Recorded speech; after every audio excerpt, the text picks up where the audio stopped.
katika swala hili la tatizo kubwa la ugonjwa huu wa virusi vya corona.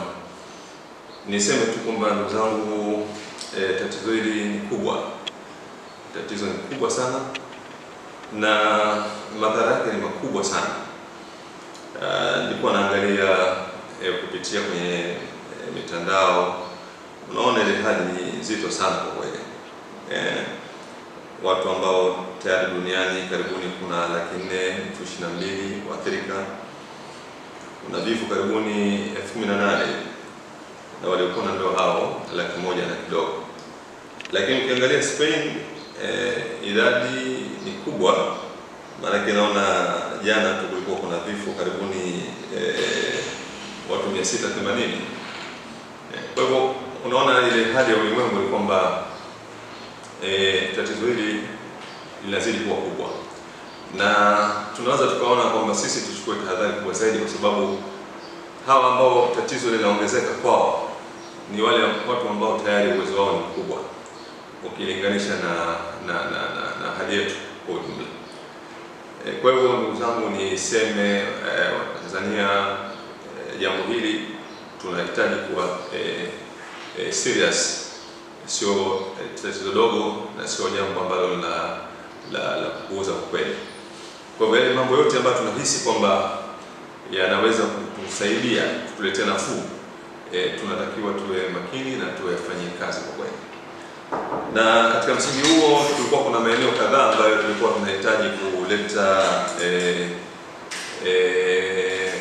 ushauri na mapendekezo, kwa maana kwamba tunaamini kwamba tukiendea vizuri basi inawezekana ikatusaidia sana. Kwa upande wa serikali, nilikuwa nadhani mimi nimeshazungumza swala hili, na nafikiri katika watu wa mwanzo sana walizungumza swala hili la tatizo hili.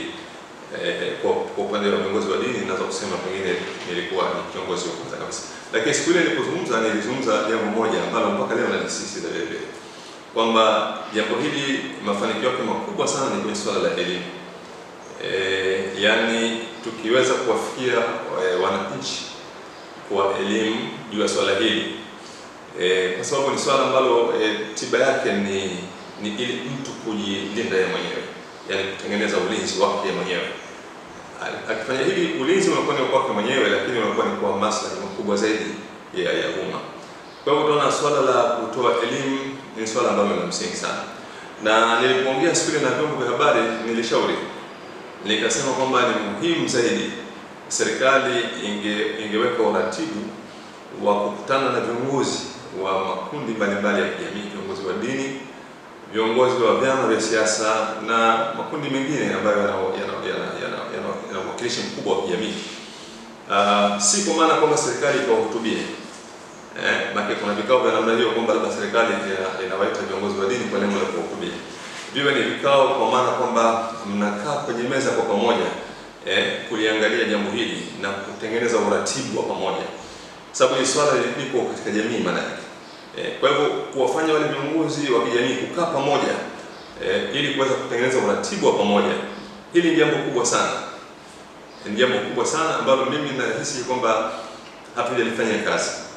Kwa sababu lazima tuelewe kwamba kila watu wanaweza wakaendea jambo hili kwa ufanisi kulingana na mazingira yao. Watu wa Ulaya wataangalia mazingira yao, hali zao, na sisi pia tutaangalia mazingira yetu na hali yetu. Kwa hivyo ule uratibu wa pamoja unaweza kuwa na mchango mkubwa sana katika swala hili. Na mimi naona kama kwenye hili serikali bado haijajipa uzito mkubwa sana, lakini muhimu sana kukaa kwa pamoja serikali na viongozi wa makundi mbalimbali, ili kwa pamoja waweze kuangalia namna gani kuweza kutengeneza mchakato mzuri kuwafikia wananchi, hasa katika masuala ya elimu katika swala hili. Lakini nyingine ni swala la ushauri ambao mara nyingi umekuwa ukitolewa, huu wa kuangalia uwezekano wa kuangalia mipaka yetu, namna gani pengine tunaweza tukafika mahala tukakubaliana, ikiwezekana kuangalia, kwa sababu tatizo kwetu sisi kwa kiasi kikubwa kabisa ni kwamba linatoka nje. Sasa pale ile eneo kubwa sana, sisi tumewekeza nguvu kubwa sana ndani, lakini hatujawekeza nguvu kubwa sana katika ule mwingiliano kutoka nje. Kwa hivyo tunatakiwa tuwe serious kwenye jambo hili, na ndio maana nasema kwamba kama ni swala la kuwa mmekaa pamoja, basi mnaweza mkaangalia haya mambo kwa pamoja zaidi na kwa ufanisi zaidi. Kwa hivyo hili ni swala ambalo ni la msingi sana, ambalo nilikuwa nafikiria kwamba kwa upande wa serikali ilitakiwa waliangalie, lakini vile vile kuangalia kwa sababu kuna hii dhana ya karantini kwa maana ya kuzuia mikusanyiko. Jambo hili nilisema na naendelea kusema kwamba linahitaji umakini mkubwa sana, linahitaji umakini mkubwa na ufundi, kwa sababu ndani yake limebeba mambo mengi sana. Limebeba hiyo swala la kuzuia ugonjwa, lakini pia kuna swala zima vile vile maisha ya watu vile vile, nalo pia lipo kwenye swala hilo la karantini, kwamba kwa mfano kama utawazuia watu utakuwa unawazuia kwa maana ya kuwalinda na ule ugonjwa, lakini pia kuna swala la maisha yao katika kipindi kile ambacho wako kwenye karantini, wanaishi vipi maana yake. Maana hilo linawezekana kulifikiria hili.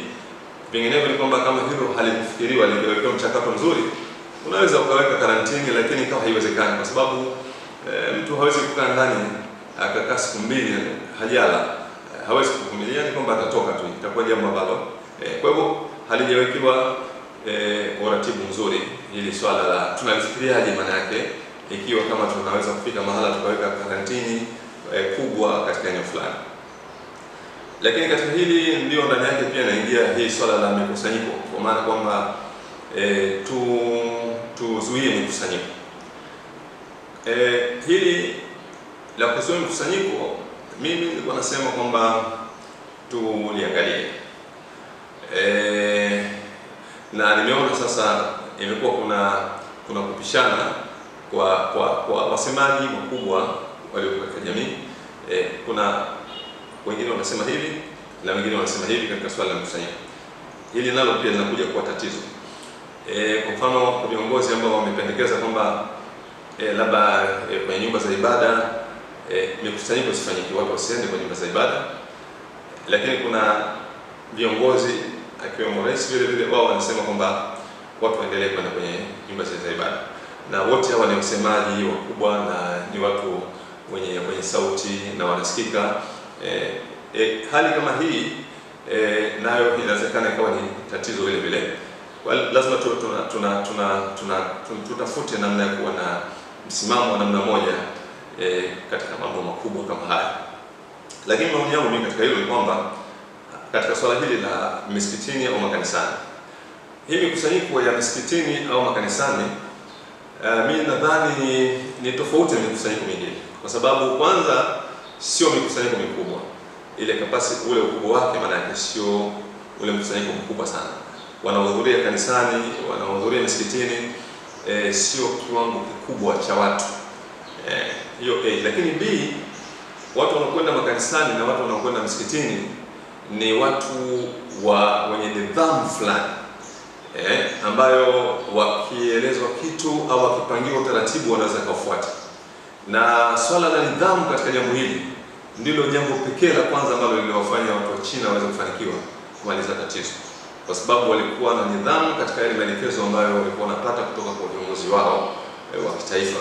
Sasa hili lipo, hii ni sifa ambayo iko katika mkusanyiko wa msikitini au kanisani.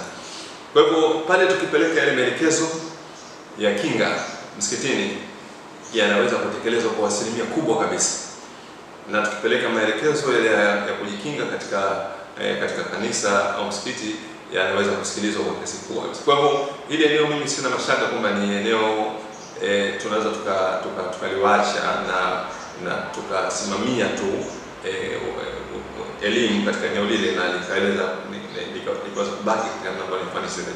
Lakini pia ni mkusanyiko ambao pale tunapata namna, kwa sababu inatakiwa watu ili elimu isambae, iwafikie watu. Kwa hivyo viongozi wa kanisa au viongozi wa msikiti wakiwahubiria wale watu wao, wakawaelimisha kwamba kuna tatizo hili, na mfumo wa dini ni huo kwamba kile ulichoambiwa na ukifikishe kwa watu wengine. Kwa hivyo pia ni mahala ambapo tunaweza kutumia kama fursa vile vile ya kusambaza elimu ya tatizo hili katika jamii katika namna ambayo ni bora zaidi. Watu wa dini wakilibeba, wao wanaweza kulifikisha kwa watu wengine katika namna ambayo ni bora zaidi. Kwa hiyo mkusanyiko wa msikitini, mkusanyiko kanisani ni aina fulani ya mkusanyiko ambao sio mbaya, sio tishio kwenye jambo hili. Una sifa zile ambazo watu wanaweza wakaingia msikitini wakasali, wanaweza kaingia kanisani wakasali kwa pamoja, na faida ikawa ni kubwa zaidi katika tatizo hili kuliko ni ile hasara. Lakini vile vile tukirudi katika swala la karantini, mimi nipendekeza kwamba karantini tuifanye katika eneo lile ambalo tatizo limetokea. Kama ni katika level ya familia, imetokea labda kuna familia ambayo inaonekana kwamba ina mgonjwa, basi ile familia tuiwekee karantini. Au kama itakuwa imejitokeza zaidi katika mtaa, basi mtaa ule tuweke karantini. Tusiweke eneo kubwa, kwa sababu tukiweka eneo lile husika dogo, faida yake ni kwamba tunaweza kulihudumia lile eneo. Tunaweza kuhudumia lile eneo kwa maana ya tiba, lakini hata kwa maana ya kuwawezesha kimaisha tunaweza kuhudumia. Hii ndio faida ya kuratibu mambo kwa kuzingatia mazingira yetu, tofauti na ilivyo kwa wenzetu. Maana watu kama China waliweza kuweka karantini eneo kubwa, na pia walikuwa wanaweza kumudu mambo mengine kama vile kuwahudumia watu, kuwapatia matibabu yale ya kutosha, lakini pia vile vile kuwapatia chakula walikuwa na mudu. Sisi mazingira yetu hautaweza kwenye jambo kama hilo, lakini tukiweza kuweka vizuri karantini kwenye eneo lile dogo, basi tunaweza nashauri kwamba kwa Tanzania wote kama nilivyosema, kwamba tufuatilizie jambo hili, tuwe karibu, yani kila siku tupate information. Mimi bahati nzuri nafuatilizia kila siku, yani hapa nilipo na takwimu za watu ambao wameathirika duniani, na takwimu za watu ambao wamekufa duniani, na takwimu za leo, maana yake za watu ambao wametibiwa na wakapona, na nchi gani ambayo sasa hivi iko juu watu wake wanakufa. Sasa hii inatusaidia, mimi inasaidia, lakini kwa sababu pia ni mtu ambaye na watu wengi, wafuasi wengi, inawasaidia. Lakini isitoshe tu kwa maana kama sisi tu viongozi tufuatilizie hii swala, ina maana kila mwananchi afuatilizie, na jambo linawezekana kwa sababu lipo kwenye hii vyombo vyetu vya kawaida, na sisi tunamiliki hivi vyombo, simu na kadhalika. Kwa hivyo tufuatilizie kwa karibu, itatusaidia sana kuona wenzetu wanakwendaje, na wanakwenda vizuri au haendi vizuri, na sisi tunaweza kujipanga kwa kusoma katika matukio mbalimbali na kufanya kwa ufanisi zaidi. Kwa hivyo bado eneo hili ni eneo ambalo ni muhimu sana, lakini vile vile ushauri kwa serikali ni muhimu sana kuangalia kwenye vile vyombo vyake, mamlaka zake ambazo nazo pia zinatekeleza labda pengine zinatoa huduma, lakini katika kutoa huduma pia nazo pia zinajaribu kuweka tahadhari zile kwa watu ambao wanakwenda kuchukua huduma, ili ile tahadhari maana yake isifike mahala ikavuka mipaka, ikafika mahala ikawa sasa unazuia au unataka kuleta kinga, lakini wakati huo ni kwamba unaleta tatizo lingine kubwa zaidi. Kwa hivyo ule umakini zaidi uko hapo. Na vile vile lingine ni swala la kijamii. Kwa upande wa jamii, jambo hili tuliona kama tatizo na linapunguza uwezo mkubwa sana. Inapunguza uwezo mkubwa sana kwa sababu hata katika vipato vya watu vinashuka, maana yake kwa sababu ule mzunguko wa shughuli mbalimbali unapungua. Sasa kuna hiyo hali inajitokeza kwa wafanyabiashara, baadhi ya watu wengine wanapandisha maisha. Kwa mfano ukiangalia hivi vitu vya huduma, sio dawa hizi za mikono kujipaka, yani zimekuwa ni biashara kabisa.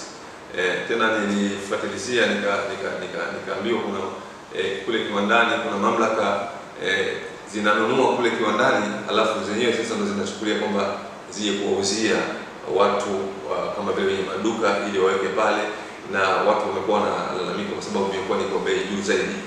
Kwa sababu kwa hiyo inakuwa mtu hawezi kupata moja kwa moja, isipokuwa kule ndio kupitia mkono wa pili ndio aweze kupata. Kwa hivyo tusitumie hili tatizo kuongezea watu mzigo. Ubinadamu ni kitu muhimu sana. Hii ni mtihani mkubwa sana. Ni mtihani mkubwa, tatizo ni kubwa. Tunaona jinsi ambavyo inavyotokea kwa wenzetu, na hali ya maisha inakuwa ngumu. Kwa hivyo tutengeneze utamaduni au utaratibu unaosaidia ni kupunguza tatizo hili na yale yatokanayo na tatizo hili, isiwe tatizo lipo alafu tunazidisha tatizo lingine kubwa zaidi. Huu ulikuwa ni wito wangu katika jamii, kwa maana kwamba tusaidiane, tusifike mahala tukawa tunakandamizana katika jambo ambalo ni la hatari kubwa zaidi. Kwa hivyo hili ni jambo kubwa, na mimi nipenda ni wanasihi ndugu zangu wa Tanzania, tufuate sharti zile, sababu zote zile tuziepuke. Na mimi nilisema kwa upande wetu sisi wa dini tunasema salamu ni katika mambo yenye muhimu sana na yanazidisha mapenzi, salamu, kupeana mikono. Lakini kuna mlango wa dharura, ikitokea tatizo basi kuna baadhi ya mambo ambayo tunalazimika kuyawacha ili kuondoa lile tatizo kwanza. Kwa hivyo kuna hii swala la mikono ni katika mambo ambayo tumezoea, mambo mazuri sana, lakini moja katika vinavyosababisha usambazaji mkubwa ni swala hili la kupeana mikono.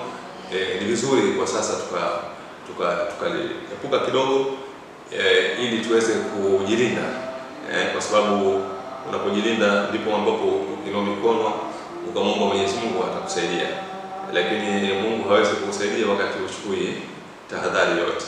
Kwa hivyo dua zetu ambazo tunazozifanya katika maeneo mbalimbali, msikitini na wengine wanafanya kwenye nyumba za ibada kanisani, lakini tuelewe kwamba kufanya zile tahadhari ndio kitu kinachotakiwa kianze, alafu baadaye ndio unamuomba Mwenyezi Mungu wakati umechukua ile tahadhari hiyo.